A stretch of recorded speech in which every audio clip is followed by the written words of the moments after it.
یاد رکھیں یہ سب پروپیگنڈے، یہ ساری باتیں، یہ اولیاء کی جو دشمنی ہے، سنیے گا اللہ رب العزت کیا کہتا ہے، وہی بخاری جو ٹیبلوں پر پڑی ہوتی ہے، وہ بخاری کہتی ہے من عاد لی ولیا فقد آذنتہ بالحرب، ارشاد فرمایا جس نے میرے ولی سے دشمنی کی میں اس کے خلاف اعلان جنگ کرتا ہوں۔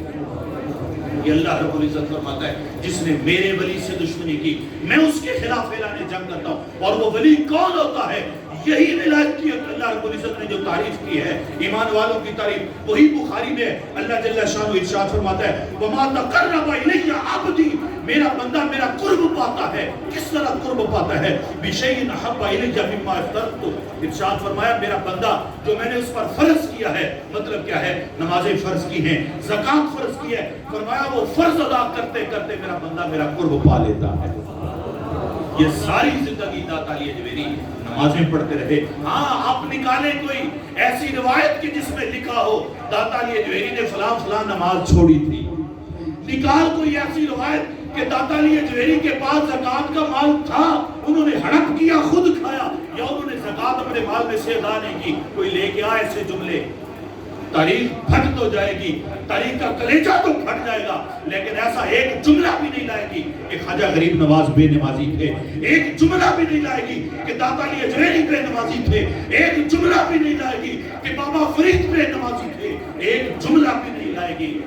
اللہ کے ولی بے نمازی ہوتے ہیں۔ احباب ذی قدر، اللہ نے جو تعریف بیان کی ہے اپنے ولیوں کی، لوگوں کے ولیوں کی، ارشاد فرمایا وہ نماز باقاعدگی سے ادا کرنے والے ہوتے ہیں، وہ زکوٰۃ باقاعدگی سے ادا کرنے والے ہوتے ہیں، وہ رکوع کرنے والے ہوتے ہیں۔ صاحب بھی فرما دیا وَمَن يَتَوَلَّ اللَّهَ وَرَسُولَهُ وَالَّذِينَ آمَنُوا، سنو جنہوں نے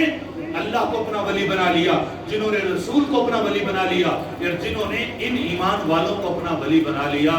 ارشاد فرمایا سنو فَإِنَّ حِزْبَ اللَّهِ فَإِنَّ حزب اللہ، ارشاد فرمایا یہ ہے اللہ کا گروہ، یہ ہے اللہ کی پارٹی، یہ ہے اللہ کی جماعت، یہ ہے اللہ والوں کی جماعت، یہ ہے اللہ کی جماعت۔ اور ارشاد فرمایا سنو فتنے جتنے بھی اٹھتے رہیں، فتنوں کی حال جیسا بھی ہو، فتنوں کی سینسیٹیوٹی جتنی بھی ہو، فتنے جتنے مرضی مہار ہو جائے، فرمایا فَإِنَّ حِزْبَ اللَّهِ هُمُ الْغَالِبُونَ، ہمیشہ یہی اللہ کا گروہ غالب رہے گا۔